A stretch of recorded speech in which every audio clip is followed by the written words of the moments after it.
I bring before my mind's eye a scene which would imply that I am the one that I want to be, or that my friend or others are as I would like them to be. I try to confine it within the framework of the golden rule, that is, doing unto others what I would love them to do unto me, and not to go outside of that rule. It's such an easy thing to practice. Would I like the good that I ask of them? Yes. Like it for myself? All right, then ask it for them. Bring them before your mind's eye and dare to assume that what you are seeing in your mind's eye is true. Now there is a definite technique to it. A simple technique. If I can share with you what I do, and it works, I bring them into my mind's eye and I work myself up into an emotional state. It's like a peculiar rhythm. I breathe in and breathe out and breathe in and breathe out, and suddenly I reach a certain point, and then one deep inhalation as though I'm setting it up in a time exposure before my own mind. I set it up, and all of a sudden I have a deep inhalation, and every pore of my being explodes. And then I do nothing beyond that.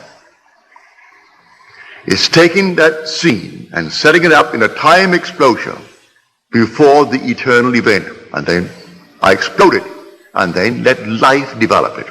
And life develops it. And then I get the call, or I get the wire, or I get a letter confirming that which I did. And I do nothing to make it so. I simply believe implicitly in Jesus Christ, but I have found him. I have found him as my own wonderful human imagination. I believe that all things are possible to him. He has ways and means that the mortal mind knows not of. So I do not care if I do not see clearly how it could possibly be. It makes no difference to me.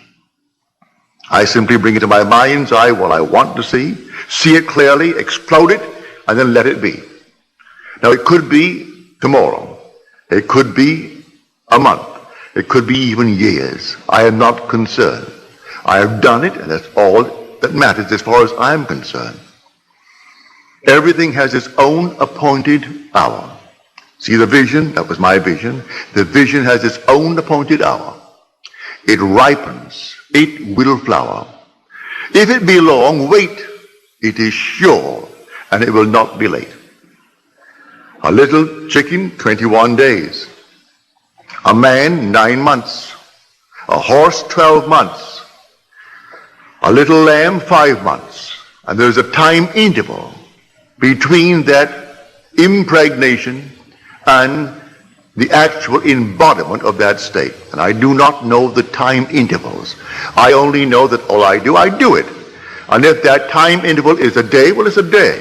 If it's going to be a month, let it be a month. I do not know the time intervals between my vision of you being the one that you want to be and you becoming that which I have assumed that you are. I do not know the time interval.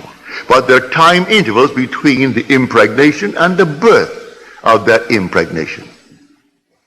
But I tell you, it works. So I do not need to ask anyone or turn to anyone.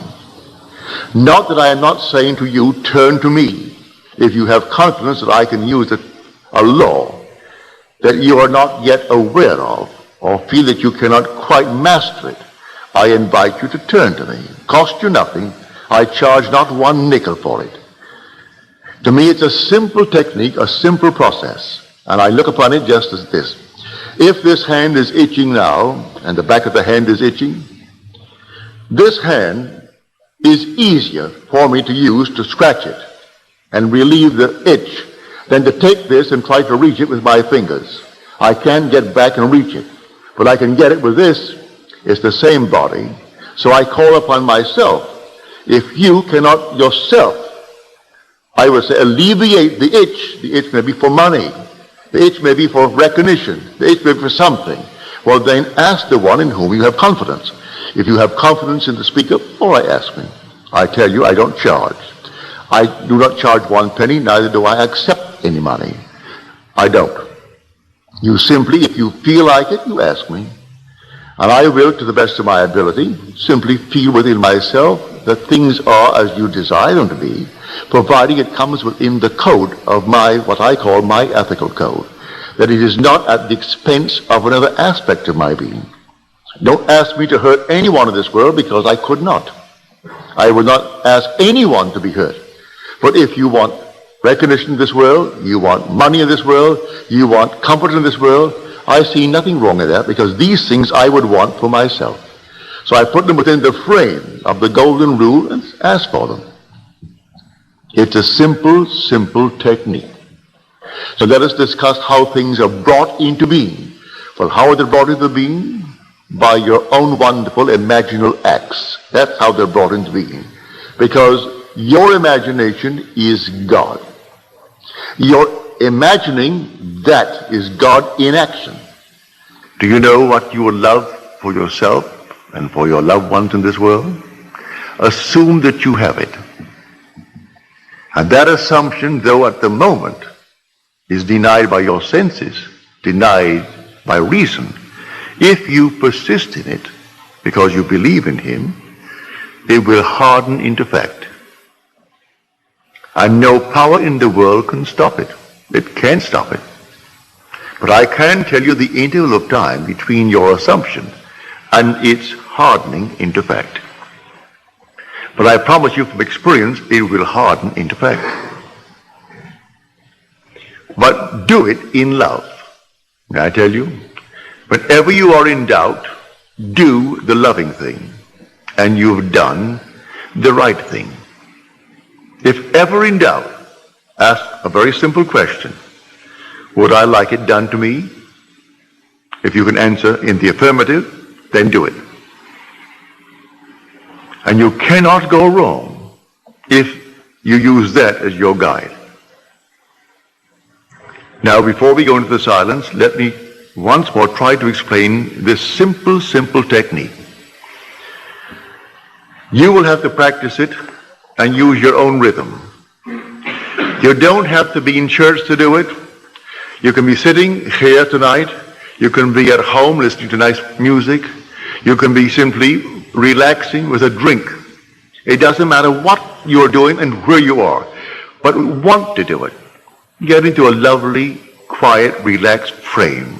No so-called holy attitude. Forget that. You're holy when you're in love. God is love. So you would love it for someone else. That is all that you need. That mood. Wouldn't it be wonderful if she actually had it? If he had it? If they had it? Also, you know exactly what you want now. And then you imagine you are seeing them. You can see them in your mind's eye and see them vividly. And then breathe yourself into a rhythm. They're telling you that they have it. And you're getting yourself worked up emotionally because they're telling you that they have exactly what you know they would want in this world. And then you reach a certain point and you explode. Something actually goes out of you. It's power. You work yourself up into a certain emotional state and then suddenly you explode. And you feel everything go out. And you cannot repeat it. There's no desire to repeat it. It was an actual psychic, sexual act. But there's no physical act. There is no evidence of any physical act. But it's the same thrill that you would were it a physical act. Work yourself right up into that state and then let it go. And do not raise one finger to make it so, any more than you would after impregnation. What can you do after pregnancy is taking place? Nothing. Leave it alone and let it take place in its own good time.